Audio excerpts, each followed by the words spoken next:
Hello everyone, આજે હું તમારી માટે લઈને આવી છું કેકનો વિડીયો, જેનાથી તમે ઘરે બેઠા કેક સરળતાથી બનાવી શકશો. તો ચાલો, અહીં મેં કેક બનાવવા માટે લીધેલું છે પ્રીમિક્સ, જે ચોકલેટ ફ્લેવરનું છે, વ્હિપિંગ ક્રીમ બનાવવા માટે, અને બેટર બનાવવા માટે મેં અહીં કાચનો બાઉલ લીધેલો છે અને તેલનો ઉપયોગ કરીએ છીએ તો તે ફ્લેવર વગરનું તેલ હોવું જોઈએ. મેં અહીં સનફ્લાવરનો યુઝ કર્યો છે, તમે કોઈ પણ યુઝ કરી શકો છો. તો ચાલો હવે આપણે પહેલાં પ્રીમિક્સ લઈએ, તેને આપણે ચાળણી કે ગરણી કોઈની પણ મદદથી આપણે ચાળી લઈશું, જેથી એની અંદરનું જે હોય કણી તે અલગ પડી જાય અને કેકના ટેસ્ટમાં કોઈ પણ જાતનો ફેરફાર આવે નહીં.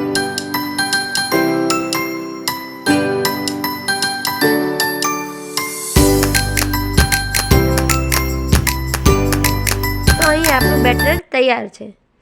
બેટર બનાવવાની જો રેસીપી તમને જોઈતી હોય તો તમે નીચે કોમેન્ટ બોક્સમાં કોમેન્ટ કરજો, તો હું તમારાથી જરૂર શેર કરીશ.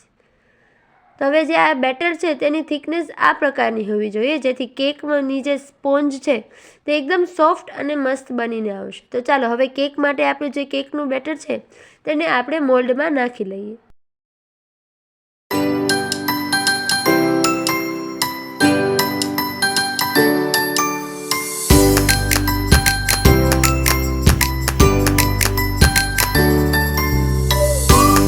મોલ્ડમાં નાખી દીધા બાદ મોલ્ડને થોડુંક ટેપ કરશું, જેથી ઉપર જે થોડુંક ખરબચડું હોય તે ફ્લેટ થઈ જાય અને મસ્ત થઈ જાય. ચાલો હવે આપણે તેને ઓવનમાં રાખશું. મેં પહેલાં ઓવનને 10 મિનિટ પ્રીહીટ કરી લીધું હતું.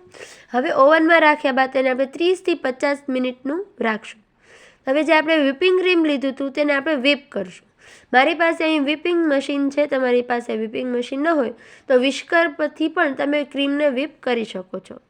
આ રીતનું વ્હિપિંગ ક્રીમ આપણે રેડી કરી લીધું છે. બેકરીમાં પણ આપણે રેડી વ્હિપ ક્રીમ મળે છે, પણ મેં અહીં ઘરે રેડી કર્યું છે. કેક થઈ ગયા બાદ તેને રૂમ ટેમ્પરેચરમાં રાખ્યા બાદ કેકને આપણે એકદમ ઠંડી થઈ ગયા બાદ આ રીતની બોર્ડરથી આપણે થોડીક કાઢી લઈશું અને પ્લેટમાં તેને ઊંધી કરી ટેપ કરી અને તેને બારે કાઢશું, તો સરળતાથી તે બારે નીકળી આવશે. અને તેના ઉપર આપણે જે બટર પેપર લગાવ્યું હતું એ સરળતાથી આપણે કાઢી લઈશું. કેક પર બટર પેપર કાઢી લીધા બાદ કેકને હવે આપણે 2 લેયર્સમાં કટ કરશું.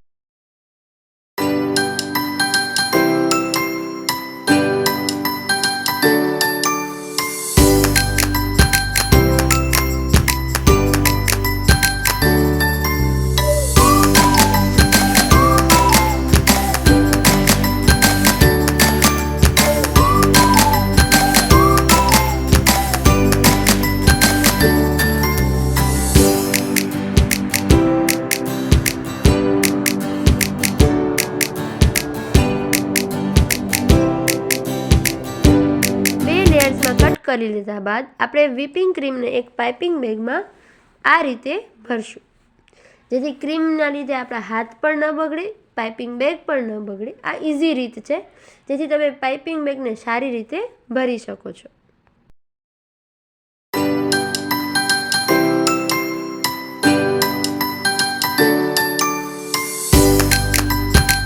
પાઇપિંગ બેગમાં ભરી લીધા બાદ કેકની પ્લેટ લઈશું, જેમાં થોડુંક ક્રીમ લગાવશું અને એક લેયર આપણે તેના પર રાખશું. લેયર રાખ્યા બાદ તેના પર આપણે શુગર વોટર લગાવશું, જેથી થોડીક પણ જે મોડાશ હોય તે સ્વીટનેસમાં બદલાઈ જાય.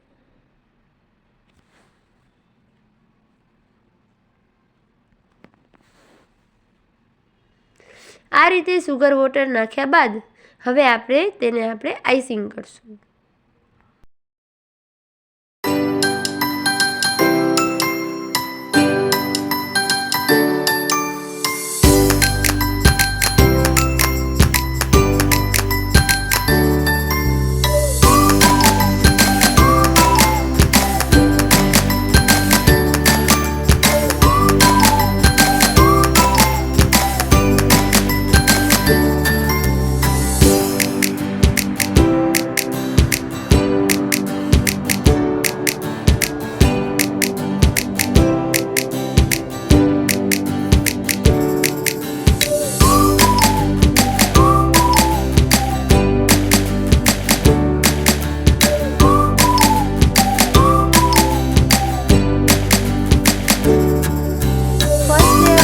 ગયા બાદ તેના ઉપર આપણે સેકન્ડ લેયર રાખશું.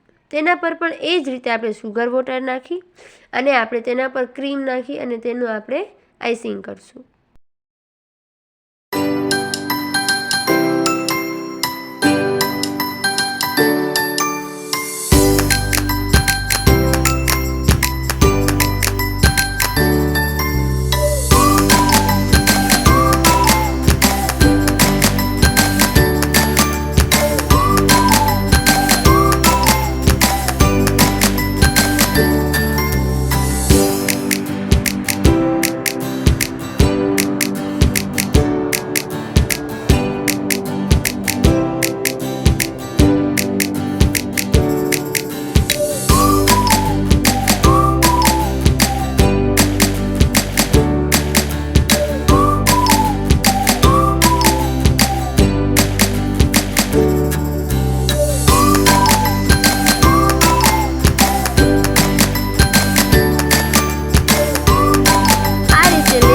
ક્રીમ કોટિંગ થઈ ગયા બાદ આપણે આખી કેકમાં ક્રમ કોટ કરશું, જેથી કેકની જે દાણી દાણી હોય તે ક્રીમ જોડે મિક્સ થઈ જાય.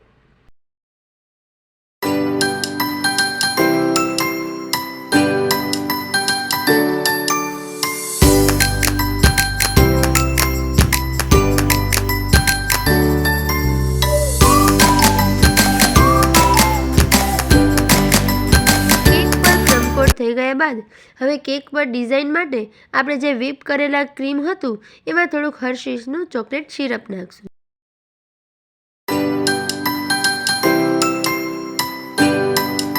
ચોકલેટ સિરપ નાખ્યા બાદ તેને આપણે વ્હીપ કરશું. તો તમે જોઈ શકો છો કે ધીરે ધીરે જે વ્હીપ ક્રીમનો કલર વ્હાઇટ હતો તેમાંથી તે પોતાનો કલર ચેન્જ થઈ રહ્યો છે.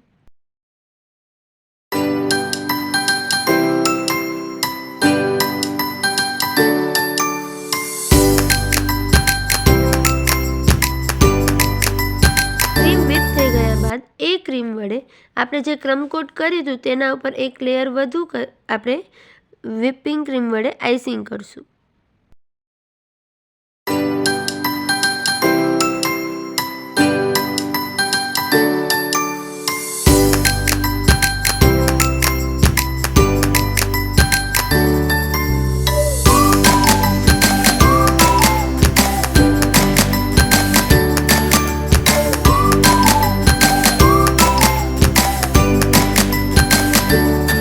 થઈ ગયા બાદ ચોકલેટ સિરપ વડે કેક પરની ડિઝાઇન આપણે સ્ટાર્ટ કરશું. આ રીતે લાઈન બનાવી અને તે વડે આપણે ડિઝાઇન કરશું.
થઈ ગયા બાદ આપણે કેક પર આ રીતે આપણે ડિઝાઇન પાડશું.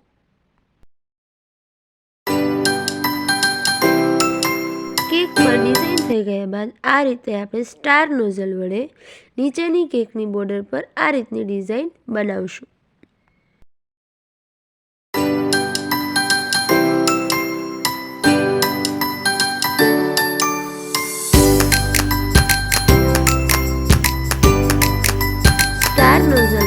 કેકની નીચેની બોર્ડરમાં ડિઝાઇન થઈ ગયા બાદ એ જ સ્ટાર નોઝલ વડે કેકની ઉપરની બોર્ડર પર ફ્લાવરની ડિઝાઇન કરીશું.